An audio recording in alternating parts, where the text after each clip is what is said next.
Campaign team shifting its outrage a bit from the alleged Russian hacking back to FBI Director James Comey.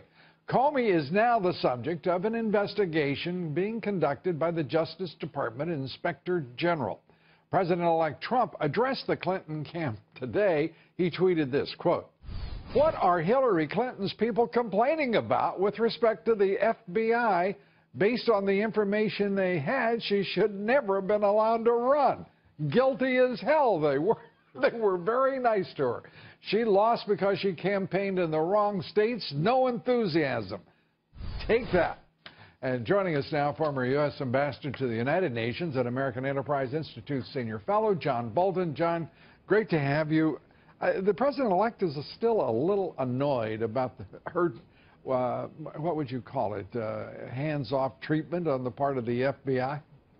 Look, as I've said before, I believe it still to this day. If I had done at the State Department what Hillary Clinton did, I'd be wearing an orange jumpsuit now. I mean, Comey mishandled this thing in so many ways by concluding inside the FBI and the Justice Department there were no grounds to indict her, by the famous first press conference where he said he was not going to recommend prosecution, and on and on. It's not just the last letter, it's the whole way he handled it. Well, explain the politics to us. Here it is, a week to go, and they come out with an investigation by the Inspector General of what, as actually Donald Trump foresaw during the campaign. He said there ought to be an investigation of the investigation, and I'll be doggone if we don't have an investigation of the investigation. They waited right up to the last week, and apparently Attorney General Lynch and her conduct with the former President Bill Clinton on the tarmac in Phoenix to discuss the case, or their grandchildren, if whichever you believe,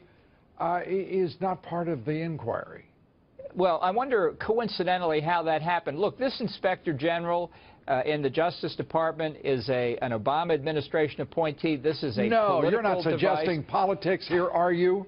No, heaven forbid. But that's exactly what Jeff Sessions needs to help clean up. Man. It's just been a tragedy for our country and a danger for our country that justice and one of its subordinate parts, the FBI, has been politicized the way this has been over the past 8 years.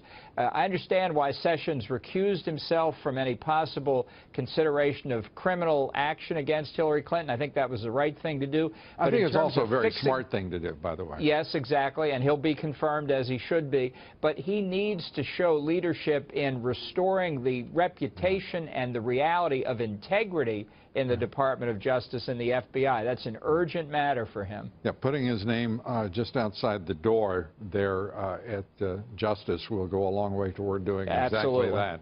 And I am certain that his leadership will do precisely what you say, and that is restore integrity to a department that has been just overwhelmed by politics. Let's turn to John Kerry, who in his final week as Secretary of State is on his way to Paris with 72 other countries present to talk about Mideast peace, but the parties, that is the Palestinians and the Israelis, aren't there. How in the world could this be happening in the final week of an administration with U.S. participation? Well, look, that's why I think these last 7 days may be the most 7 dangerous days in the entire administration. People are very concerned that this conference in Paris on Sunday will issue a declaration that tries to define the terms of a peace settlement between Israel and the Palestinians. They'll rush it back to the Security Council in New York, and one more time, Barack Obama will stick it to the state of Israel. It defies 50 years of bipartisan American foreign policy, which has said only the parties to the dispute. Let's take the worst case. Let's say that's exactly what transpires, that is the result. What should Donald Trump do when he steps into the White House on January 20th?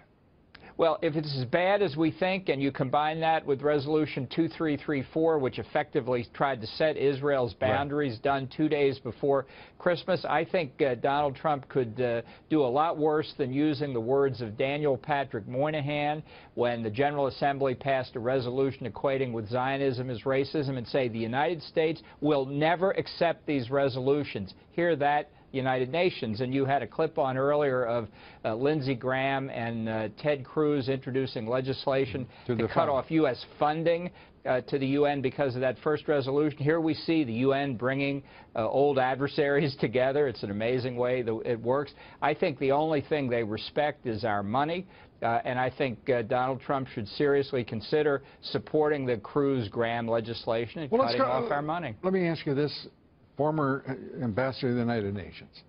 This is an institution that has, in the rarest of moments, has been useful to the international community, if I can put it that way. It is not, one of those moments has not been very recent. It is an absolute obstacle to peace processes in the Middle East in nearly every instance. It is nothing more than an incredible nuisance to U.S. foreign policy.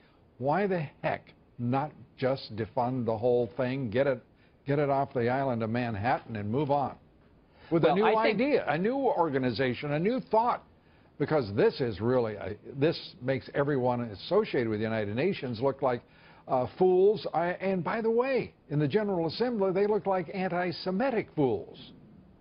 Well, there's no doubt there's a lot of anti-Semitism. Remember the words of Rahm Emanuel, never let a good crisis go to waste. I think this is an opportunity to move the entire UN system to purely voluntary funding from the U.S. and everyone else, to end the taxation of the United States, which we face through the assessed contribution system.